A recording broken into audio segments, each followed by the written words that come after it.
A man was turning his bike when a van knocked him to the ground. Right at that moment, a beam of light shot down from a spaceship and landed directly on Neil's right hand. Completely unaware, Neil opened his mouth in anger, cursing at the driver. Fuck you!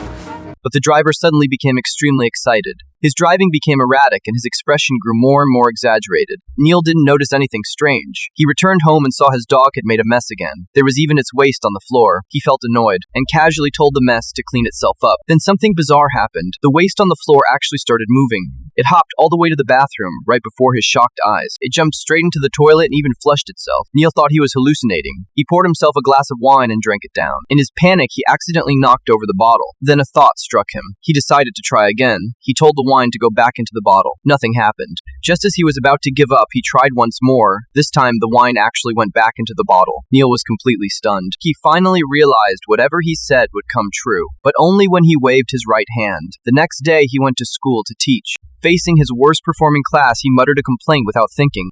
The next second, the classroom actually exploded. He realized how serious this was. He immediately corrected himself, telling everyone who died to come back to life. But that made things even worse. Bodies in the morgue started sitting up. The medical examiner was terrified and helpless. Even more shocking, the dead in cemeteries began to move. Neil finally understood his words had caused an even bigger disaster. He pulled open the curtains. The entire world had fallen into chaos. In desperation, he quickly told time to go back to before the explosion. Everything returned to normal. He finally let out a sigh of relief.